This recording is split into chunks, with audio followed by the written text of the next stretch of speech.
আসসালামু আলাইকুম। আজকে আপনাদের সাথে আমি শেয়ার করব বিটরুটের নুডলসটা কীভাবে আমি তৈরি করে থাকি। তবে বিটরুটের নুডলসটা কিন্তু এভাবে তৈরি করে দিলে বাচ্চারা অনেক মজা করে খাবে।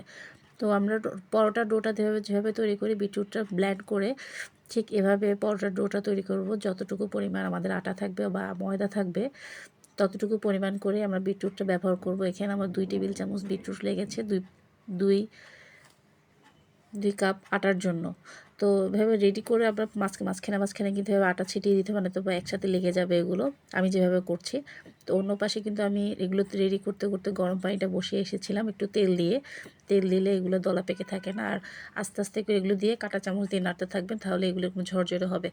তো সেদ্ধ 5 থেকে 10 মিনিট পর সেদ্ধ হওয়ার পর এগুলো আমরা নুডলস যেভাবে খাঁচিতে ছেঁকে নিয়ে এভাবে পানিটা ঝরিয়ে নিব। পানিটা ঝরানোর পরে নুডলসের মতন করে রান্না করতে হবে। যার যার পছন্দ অনুযায়ী ডিম, মাংস, চিংড়ি মাছ সব কিছুই ব্যবহার করতে পারেন। সবজিও ব্যবহার করা যেতে পারে। তো আমার বাসায় সবজি অ্যাভেলেবেল ছিল না, আমি নুডলস ডিম ফেটিয়ে দিয়েছি। আর সয়া সস ব্যবহার করেছি, আদা রসুন পেস্ট আর একটা ম্যাজিক মশলা ব্যবহার করেছি। আর পাশাপাশি কোয়েল পাখির ডিম সিদ্ধ করেছিলাম, সেটাও এটার সাথে দিয়ে দিয়েছি। পরে এটা আবার ছুরি দিয়ে কেটে কেটে দিয়েছি ওদেরকে, যখন পরিবেশন করেছি দেখতেই পারবেন। তো বাচ্চারা যখন কোনো কিছু খেতে চায় না, হেলদি খাবার যেমন বিটরুটটা কিন্তু এখনকার বাচ্চাদের জন্য অনেক ভালো। বাচ্চারা যেহেতু অনেকেই রক্তশূন্যতা থাকে বা যেহেতু বিটরুটে কিন্তু অনেক পরিমাণ পুষ্টি আছে, এটা কিন্তু প্রতিদিন খাওয়ানো যায় না। সপ্তাহে 2 থেকে 1 বার বা 3 বার চেষ্টা করতে পারেন। বাচ্চাদেরকে যে কোনো ওয়েতে খাওয়াইতে হবে। তো আল্লাহ হাফেজ।